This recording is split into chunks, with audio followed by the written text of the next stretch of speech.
Assalamualaikum warahmatullahi wabarakatuh. Perkenalkan, nama saya Melda Rahmadani, saya dari kelas 95. Di video ini saya akan membahas materi bahasa Indonesia tentang cerpen. Langsung saja kita mulai pembahasannya. Cerpen merupakan singkatan dari cerita pendek. Cerpen adalah salah satu jenis karya sastra yang berbentuk prosa fiksi. Maksudnya, isi cerpen bukanlah kejadian nyata, melainkan hanya karangan atau imajinasi pemiliknya. Cerpen bertujuan untuk mengungkapkan perasaan si penulis dalam menuangkan imajinasi atau hayalan pada sebuah cerita, dan juga dapat menghibur para pembaca sehingga pembaca dapat memperoleh hiburan, mendapatkan teguran atau juga nasihat dari sebuah cerita pendek.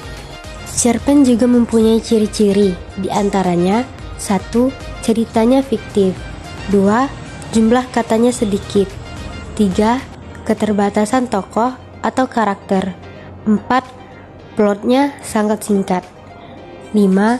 Gaya bahasa yang sangat singkat. 6. Punya kesan mendalam. Cerpen memiliki 5 fungsi.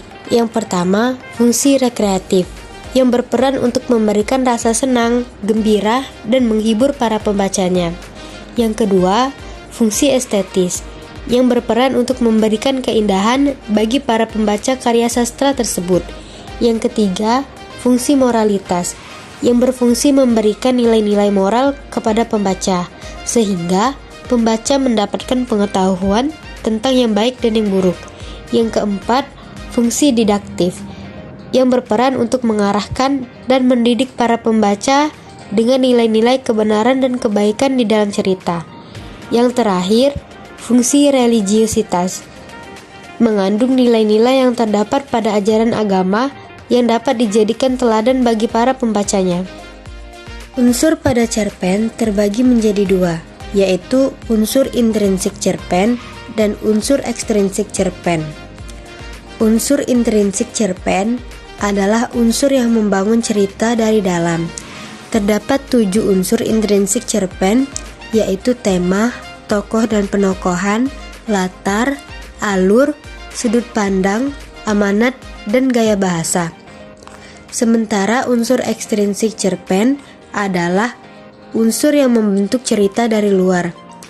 Terdapat 3 unsur ekstrinsik cerpen, yaitu latar belakang masyarakat, latar belakang pengarang, dan nilai-nilai yang terkandung dalam cerpen.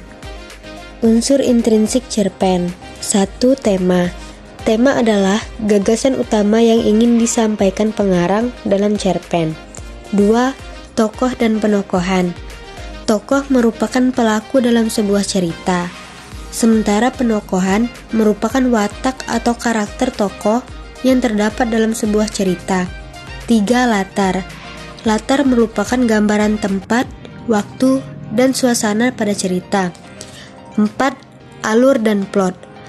Alur adalah rangkaian kronologi peristiwa pada cerpen.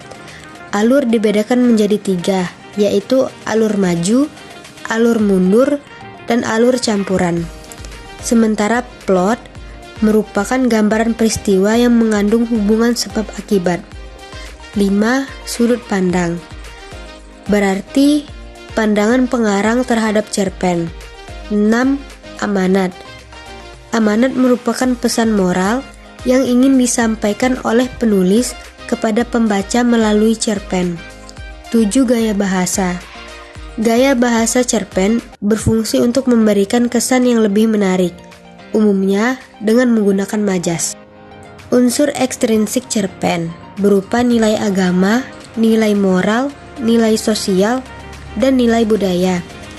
Nilai agama adalah hal-hal yang berkaitan dengan ajaran agama. Hal yang terkandung di dalam cerpen ini bisa dijadikan pelajaran dalam kehidupan nyata. Nilai moral adalah nilai yang terkandung di dalam cerpen, yang berkaitan dengan akhlak atau etika yang berlaku di dalam masyarakat. Sementara nilai sosial adalah nilai yang bisa dipetik dari interaksi tokoh-tokoh yang ada di dalam cerpen. Dan nilai budaya adalah nilai-nilai yang berkenaan dengan nilai-nilai kebiasaan, tradisi, dan adat istiadat yang berlaku di dalam masyarakat yang diceritakan di dalam cerpen. Struktur pada cerpen berupa 1. Abstrak. Abstrak adalah bagian cerpen yang menggambarkan keseluruhan isi cerita. 2. Orientasi. Orientasi adalah bagian awal atau pengenalan awal dari jalannya suatu cerita.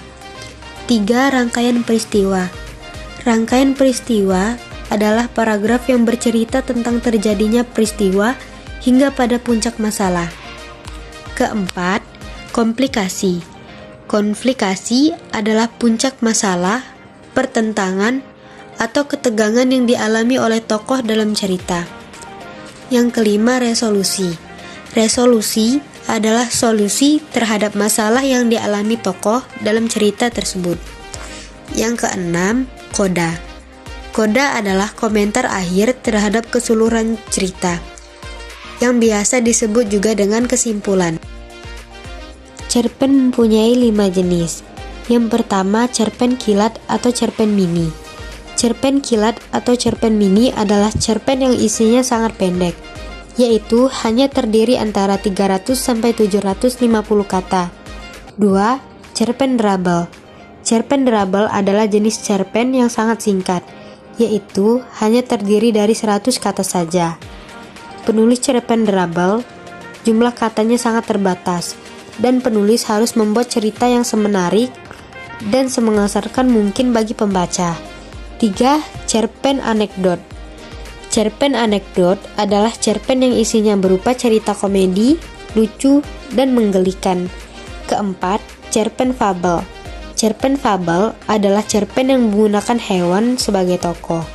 Yang kelima, cerpen panjang. Cerpen panjang adalah cerpen yang terdiri dari 5.000 sampai 10.000 kata.